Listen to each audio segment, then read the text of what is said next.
भगवान गणेश रिद्धि सिद्धि के दाता कहे जाते हैं, इसलिए किसी भी धार्मिक अनुष्ठान में उनकी पूजा सबसे पहले की जाती है। विघ्नहर्ता भगवान गणेश से जुड़ी कई पौराणिक कहानियां लोगों की श्रद्धा को प्रगाढ़ करती हैं। भगवान गणेश की पूजा हमेशा गजानन रूप में होती है, लेकिन हाथी का सिर उन्हें कैसे मिला और उनका असली मस्तक किस स्थान पर पिंडी रूप में स्थित है, इससे हम आपको आज रूबरू कराने जा रहे हैं। ये स्थान पिथौरागढ़ जनपद के गंगोलीहाट तहसील में स्थित है। मान्यता है कि यहाँ भगवान गणेश का मस्तक आज भी मौजूद है और इस मस्तक पर ब्रह्म कमल से दिव्य बूंदें गिरती रहती हैं। ये तो ऐतिहासिक दृष्टि तो हमारे पास ऐसा पुरातात्विक शास्त्र नहीं है, लेकिन जो किंवदंतियां हैं और उसका जो थोड़ा बहुत तालमेल जो बैठता है, अगर आप पाताल भुवनेश्वर में जाते हैं, वहाँ पर जो पूजा अर्चना की जाती है वो वास्तव में एक धड़ टाइप का वो पत्थर का बना हुआ जो है, क्योंकि पाताल भुवनेश्वर गुफा जो है वहाँ पर चूने का पानी गिरता है, जिस कारण से वहाँ पर अनेक रचनाएं हुई हैं। वहाँ पर ये किंवदंती है कि जब शिव जी ने पार्वती के द्वार पर उनको रोका गया गणेश के द्वारा, उसका सिर अलग कर दिया था।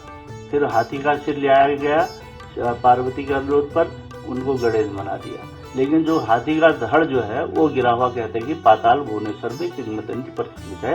वहाँ पर लोग जाते हैं, उस धड़ नुमा पत्थर को देखते हैं, पूजा अर्चना करते हैं। पुराणों के अनुसार पाताल भुवनेश्वर के अलावा कोई ऐसा स्थान नहीं है जहां एक साथ चारों धामों के दर्शन होते हों। पाताल भुवनेश्वर गुफा में केदारनाथ, बद्रीनाथ और अमरनाथ के भी दर्शन होते हैं। इस गुफा का वर्णन स्कंद पुराण में भी मिलता है।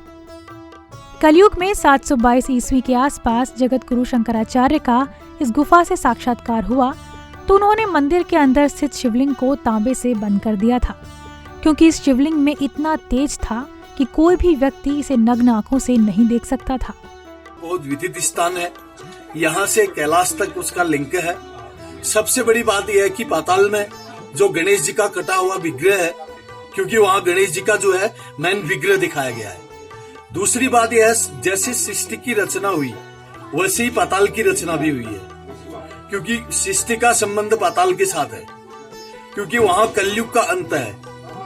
तो जब उसके अंदर कलयुग का अंत बताया गया है, तो उससे ये विदित होता है कि सृष्टि की पूरी रचना ही इस पाताल में हुई होगी। एक चर्चित गुफा है और ये पौराणिक गुफा है, और इसे पौराणिक काल से इसका जिक्र आता है, और इसके ये पिथौरागढ़ जिले के गंगोलीहाट में है। ये भी बताया जाता है इसमें कि अयोध्या के राजा ऋषिपर्णा के द्वारा यहाँ आए थे, तो उन्हें मृग की ढूंढ में यहाँ गए थे, तो इनको यहाँ शिवलिंग मिला और ये पाताल गुफा के अंदर वो गए थे मृग के पीछे, तो यहीं से शिवलिंग का पता लगा।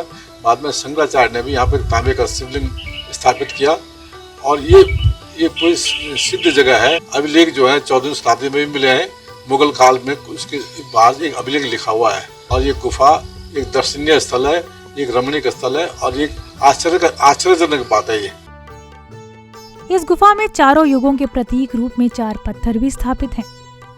गुफा में प्रवेश करते ही नरसिंह भगवान के दर्शन होते हैं।